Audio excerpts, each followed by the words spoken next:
Hey everyone, this is Theo from Headphones.com, and today I have a review for you guys of the Focal Clear.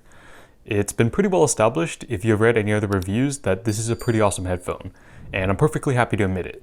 That being said, I'm pretty late to the party, and I don't really feel like parroting those other reviews, so instead today I want to give an alternative perspective, a more critical perspective if you will, of this very well-renowned headphone. Let's take a look.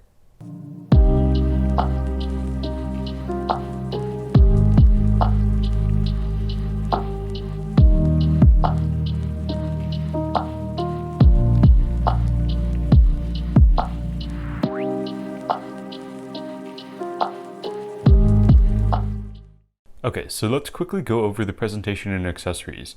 And I say quickly because you guys know that this is not my area of expertise, and quite frankly, I really just don't care about this stuff too much. So here's the case good.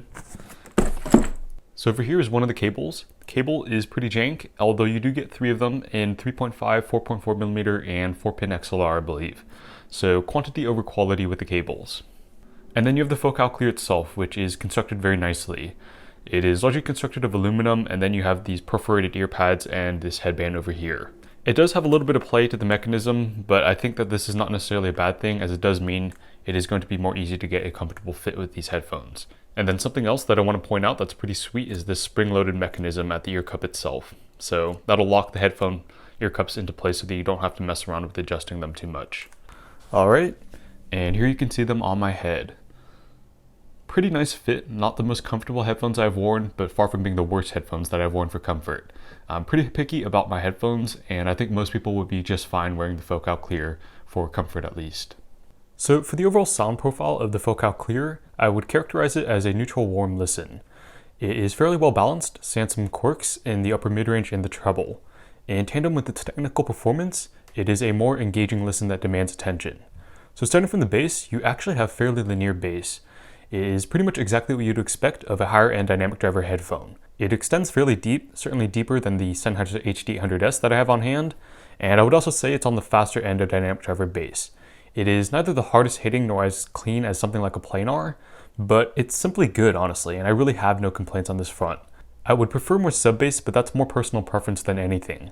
And if you're wondering about the off-sided driver clipping with the Focal headphones, I honestly could not tell you, as I do not listen remotely loud enough for that to occur.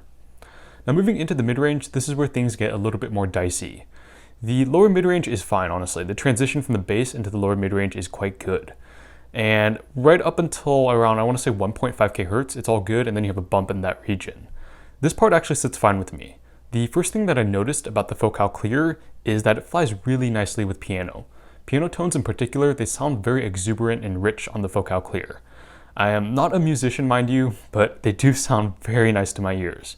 Moving into the upper mid-range though, I think this is where the Focal Clear's second quirk will prove itself to be more contentious. It is a dip at roughly 4 kHz, and while this isn't an issue standalone, in fact many of my favorite transducers recess this region, it sort of contrasts this with a minor peak at 6 kHz in the lower treble. The end result of this is a double whammy, as I hear substantial amounts of sibilance and grate with the Focal Clear's upper mid-range. If you're not familiar with what sibilance is, it is when certain consonants, generally harsher ones like the S's, are emphasized over others. So with tracks that emphasize these consonants, it almost sounds like a whistle at times with the Focal Clear, and it's quite jarring to say the least in my opinion, and I don't hear this with a lot of other transducers that I've heard. The Clear also has what I would consider to be a fairly textured timbre. In tandem with the sibilance sort of exacerbates and brings to the forefront that texture to the point of which I would consider it to be grating, hence my use of that word earlier. It's really kind of unfortunate that that 6 kHz peak is just enough to result in sibilance, because I was actually running some sine sweeps with the Focal Clear. This is something that I always do, especially with the treble regions, just because the measurements tend to not be reliable after that point. And honestly, the 6 kHz peak was barely audible to my ears. In fact, I want to say I heard another peak at around 9 kHz that was much more pronounced, and then an even more pronounced peak at 11 kHz. And I'm going to go out on a limb and suggest that this is why a lot of people have found the Clear lineup, or the Focal headphones in general, to sound more metallic in terms of timbre. Along these lines, as for how this actually translates to practice, the Focal Clear has a sort of dirty resonance up in the treble to my ears. It doesn't get to the point of which it sounds smeared over though. The Clear actually has pretty darn good nuance. And I have to admit that I actually kind of like this quality, that sort of metallic quality and that sense of dirty decay to it. It sounds very authoritative and it's almost like you're right on stage next to the hits. So this sort of more peaky treble response will definitely be a con for some listeners, but at the same time, I have to admit that I personally do not dislike it. Now, while the Clear is definitely a brighter leaning headphone, I don't get the impression that it is using frequency response to sort of fake the perception of detail. And indeed, for a sense of sheer detail retrieval, the Clear is a remarkable performer. I would mainly point to the Clear's macrodynamic performance. And by macrodynamics, I am most closely talking about reverb trails, decay, and the nuance of individual instrument lines. Admittedly, this is something that I sort of act on a gut instinct for, but if you're asking me, the Focal Clear has it. It is just a very engaging headphone in general, and it is quite the sort of dichotomy to the HD800S I reviewed a little while back. Obviously, macrodynamics are also going to depend quite a bit on the source you're using, and as a little bit of a hot take, I actually really did not like the Clear off of the, I believe it was the Burst & Conductor 3X Pro I have on hand, and I actually opted to use my DX300 over that.